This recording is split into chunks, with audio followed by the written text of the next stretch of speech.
Hello and welcome to the Zach Ratliff Show. I'm Zach. I'm glad to be with you, and thanks for being with me. Hey, I'm just glad for another day. Last day of July.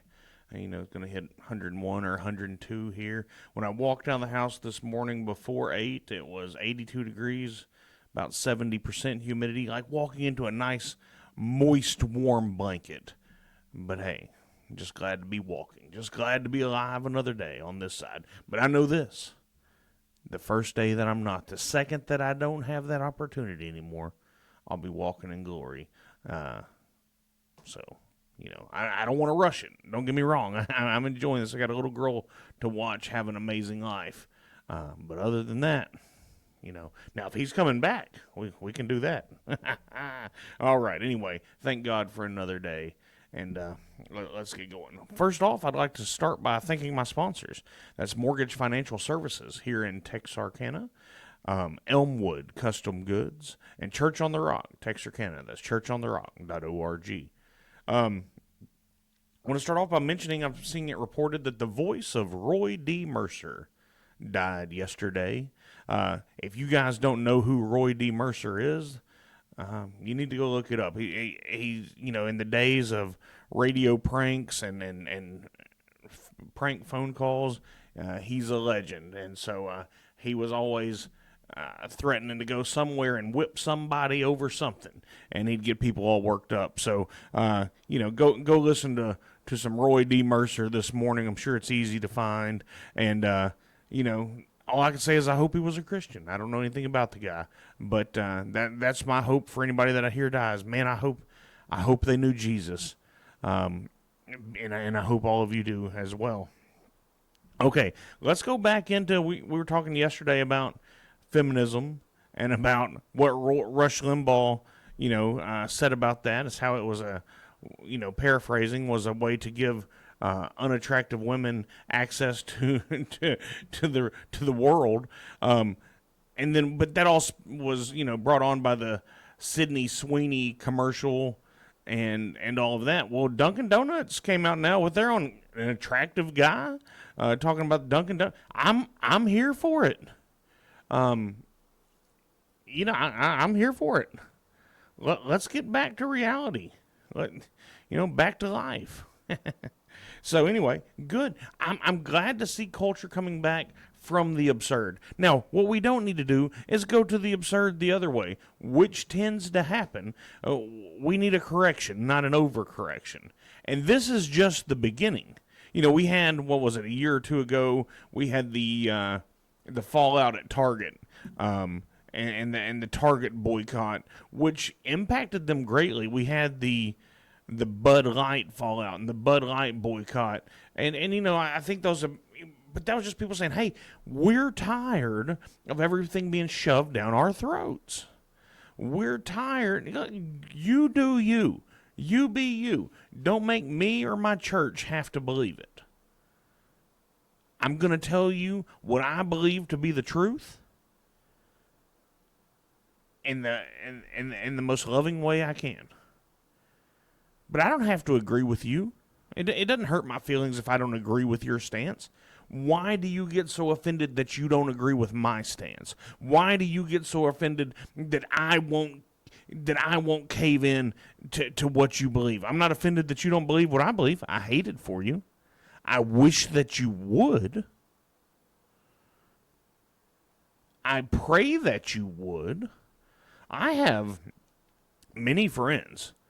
I have many friends. I don't know about many. I have multiple friends that aren't Christians. I pray every day for them to find Jesus. I pray that God softens their heart, that he talks to them, that he sends angels for them, that he sends dreams to them. I pray these things every day for these people.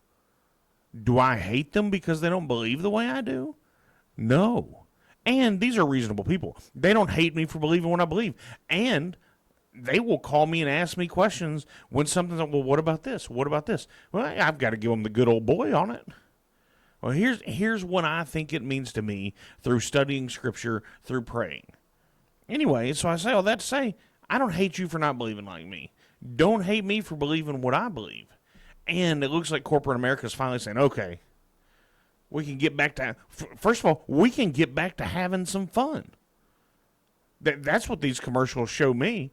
You know, I mean, thank God for comedians because, I mean, the woke culture tried to cancel everything. There's no humor in being woke.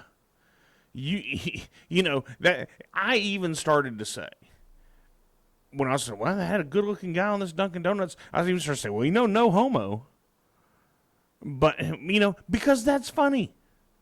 But heaven forbid we be funny. And if you know me personally, you know that's where I am, right? I mean, I'm not just going to stand up and tell you jokes, but I've got some sarcasm to me. Anyway, I'm glad to see the pushback. I'm glad to see America going, oh, hey, this has gone too far. Do what you want. Don't touch my kids. Don't touch my church. That's all I'm saying. If you're a consenting adult, go do what you want.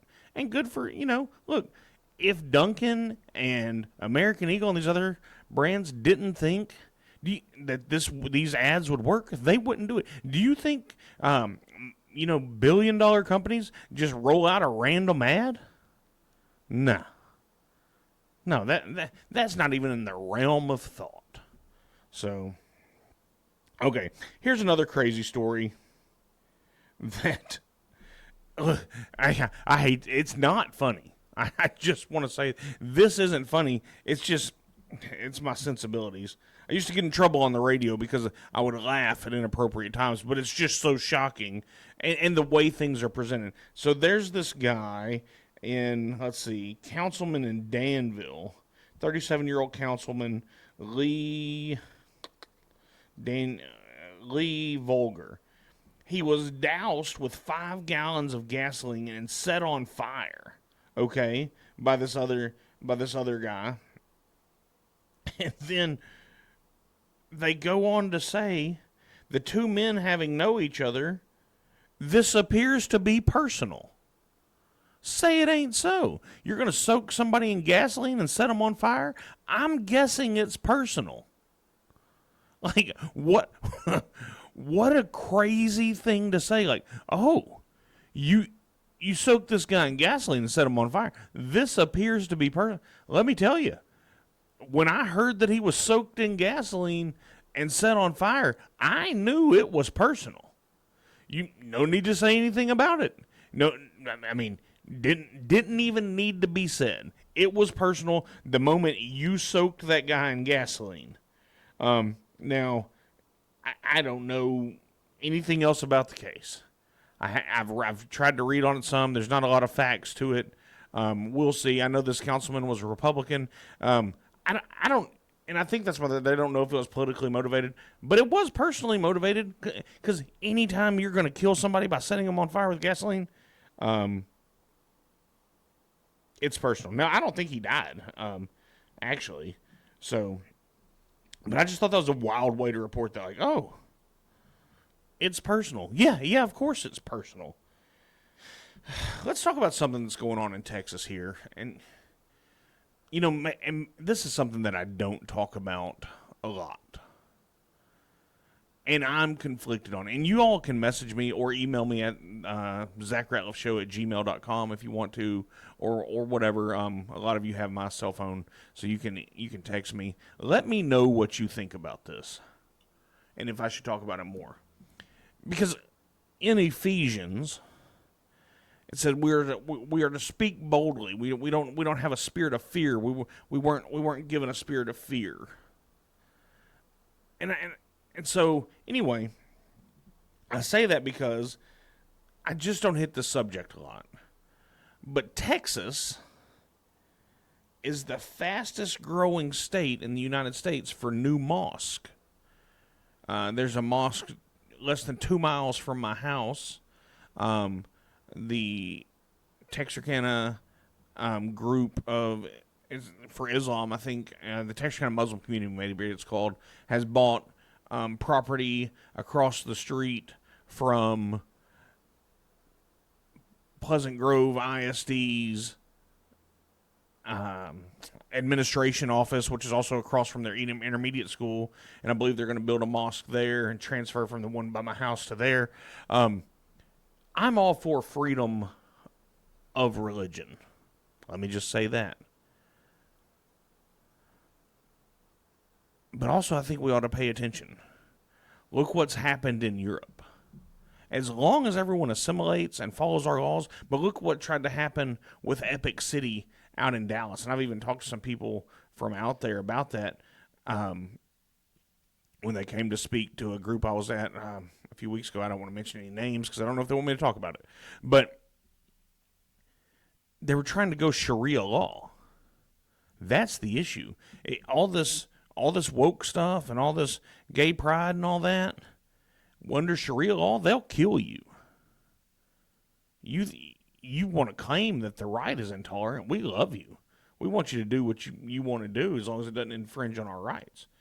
Sharia law will kill you. They'll throw you off a building and hit you with rocks until you die. That is not assimilating to American culture. Now, if that isn't what you want to do, that's fine. But I think we need to be very aware of what's coming into our state and our country. If you look at, Minnesota, all these places, this is a coordinated plan. And if you look at the religious text of Islam, they're instructed to conquer the world. And they're instructed they can lie about whatever they need to as long as it helps that purpose. So we just need to be aware of that. So anyway, Texas, 47% increase in mosque in the last 5 years. This is from Alexander Duncan on X.com. And then it goes on to say, as Texas is their main target, they know if they can take Texas, they can take the rest of America. I think that's right. Once again, I'm for religious freedom, but we cannot allow Sharia law. We cannot allow things that go against. Look, you know what? I need to get Denny Burdine on here. Our Constitution was based in Christianity because all the states had Christian principles in their constitutions. We cannot run away from that. We have been under the blessing of God since we've been a nation. We have to fight for that. We have to keep that. And so, like I said, look at London, look at London. Look at what's happening in France. Look at what's happening across Europe. It's worth being aware of. All right, I've hit that. I just wanted you all to know this is what we need to be watching. Okay, let's see. X.com, Nick Sorter. I like some of what he puts out. I use his articles a lot. It says, infuriating. John Thune says he will block President Trump from making appointments during the Senate's August break, even though there's a 135 nominee backlog. This is the problem. Republicans are never with us. These guys get in these leadership positions, then they want to get along and they want to look nice. And I don't know what it is. I believe that everybody that goes to Washington, D.C., or the majority of, go with good intentions. Go and want to change the country. Go and want to do good. But then you get tied in to the swamp or the establishment or whatever you want to call it. And then money changes hands and influence changes hands. And look, I can't say I would be above it, honestly. It would be hard, right? You'd have to be grounded in God. Because, hey, we'll give you a little bit of power. We'll give you a little bit of fame. We'll make you pay. Look, it's a tale as old as time, right? What's one of the things that Satan tempted Jesus with? He took him up to the high point. He said, hey, you see all this? I'll make you ruler of all this. It's the same thing. It's the same trick. Luckily, Jesus knew. Hey, depart from me, Satan. But it's a temptation for every person, including Jesus. He didn't give in to it.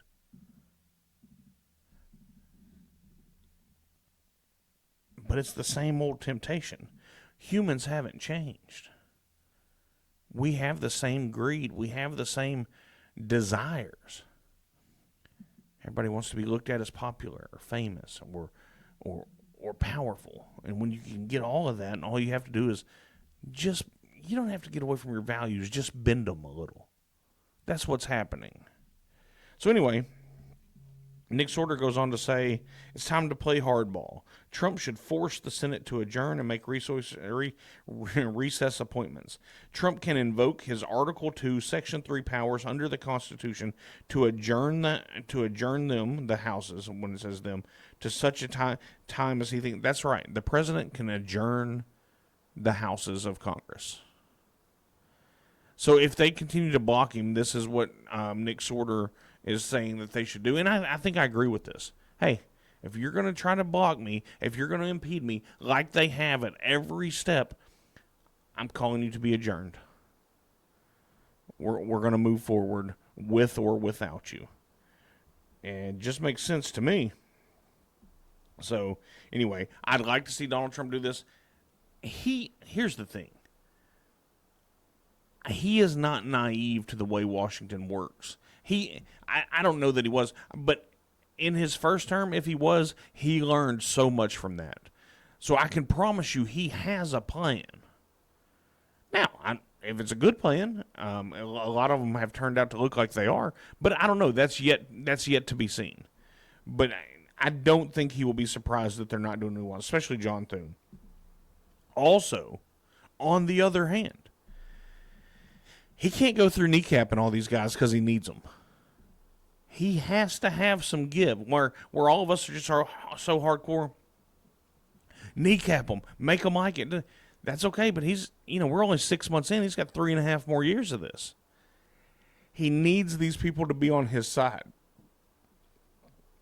So on things that aren't major, right now, he's got to play the game a little bit.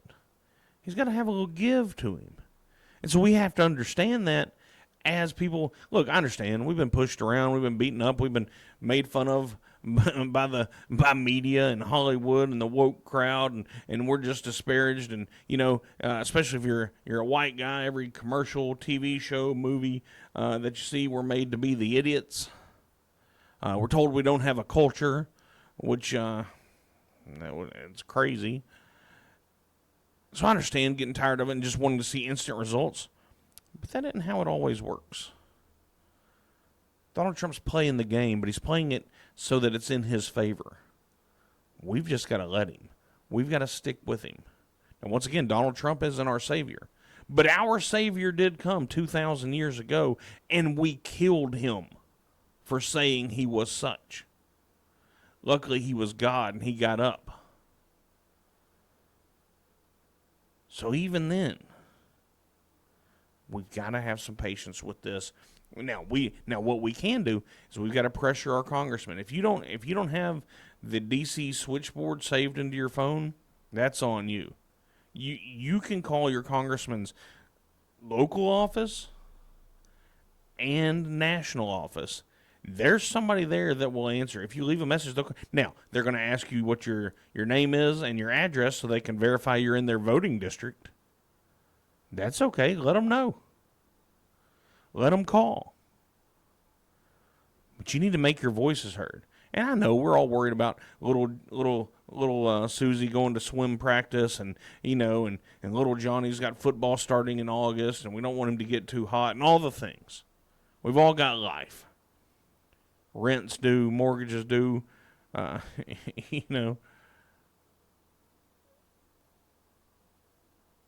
But we have to be part of this government. Is we have to participate.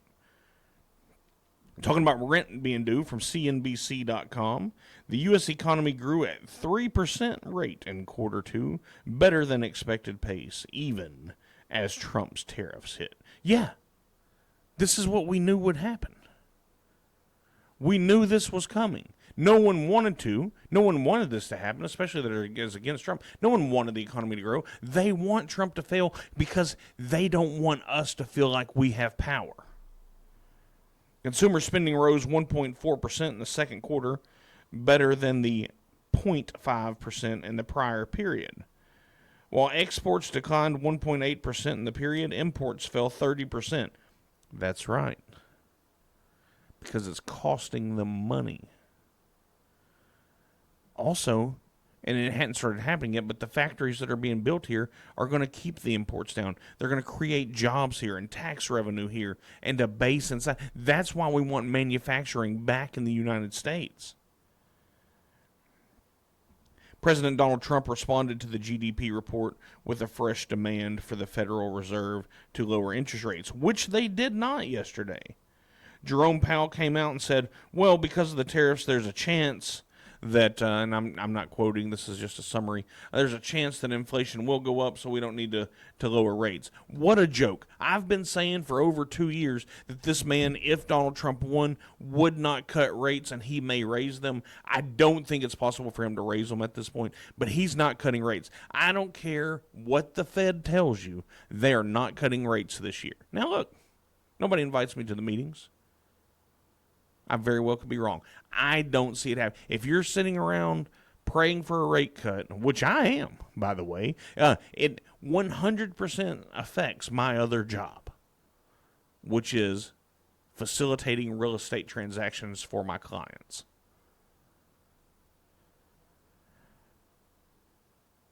I don't believe it's going to happen because now Donald Trump's put so much pressure on Jerome Powell. Jerome Powell hates him. He's part of the swamp. Why would he? He doesn't have to. It's pretty evident that Donald Trump can't fire him.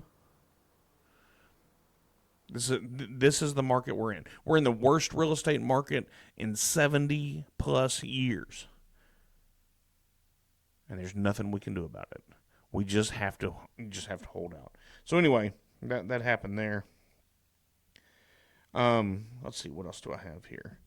Oh, but what Congress did do came out of special session yesterday, or maybe one special session, out of committee, I'm sorry. The Nancy Pelosi Act passes 8-7 to not allow congressmen to, bans congressional stock trading. Yeah, I'm okay with that. And then you had, Ron Johnson come out and say, well, if you can't do that, there's not going to be as much incentive to take the job. You're not going up there to get rich. And I was talking to my dad this morning, and he said this, and I think I agree with it. Let's just pay these guys more. Hey, you can't have a book deal for at least 10 years when you come out. You can't trade stocks. But, let's pay them all $1 million a year. We're going to pay you to where it doesn't break you to be there. Also, and we can talk to Steve Oglesby about this tomorrow, let's put some term limits in there. He will say that there are term limits. We just have to vote them out. I just don't agree with that at this point because the money and the power structure is in such a way. Now, if you were going to do term limits, nobody's ever going to vote themselves out of a job. You'd have to grandfather all the ones that vote for it in, and it would be a 50-year solution to a problem that's right now. However, we can get maybe I'll get into that tomorrow with Steve. This is the issue. So, and this is what makes Republicans. Once again, like I said the other day, Democrats stick together. Republicans are for free thought. Democrats are for free thought as long as your thought is exactly the same as theirs. So this is why Republicans can't often get stuff done, is because we're all business owners and we all think for ourselves and we allow that, but we don't get along. Right? It's like I'll relate this back to the a philosophical discussion I was having on just about religion and about faith a couple weekends ago. And one of my friends who was also a believer, we were talking back and forth, but we were going over, and then somebody that wasn't a believer was like, hey, y'all didn't agree on a lot. I said, oh, we shouldn't have had this conversation in front of this person. I said, we agree on the core. Everything else, our faith principles, we 100% agree on. Everything else is just, what do you think? And so anyway, there's that. All right, I had one more story. Let me see what I can get to that. Economy. No, maybe that's it. Maybe that's it for the day, folks. Oh, no, it isn't. The Texas redistricting. we're about to get hammered by the media. For Republicans are going to change, they're going to gerrymander these districts. And yeah, you know what? They are going to. Because it's what Democrats do anytime they're in power. Just like California, 40% of California's voting electorate is Republican. But how many of the California House seats do they have? Those are gerrymandered seats and districts. California needs to redistrict. They won't because they're under Democrat control. We need to, every conservative state needs to redistrict. We need to pick up some of these conservative houses. And we need to make it where illegals can't vote and illegals aren't counted in the census. If we could do that, we could get some, I don't know, we could get back where we want to be in this world. That's all I'm saying. We could get on the right path. But that's why the left doesn't want a new census. That's why the left wants to keep, because they count even non-citizens in the census. They do that so that they can flood their districts and gain more votes in the House. It's fairly simple. All right, everybody. I'm going to get out of here. I hope you all have a great day, and I hope God blesses each and every one of you. I'll be back with Steve Oglesby tomorrow. Thanks.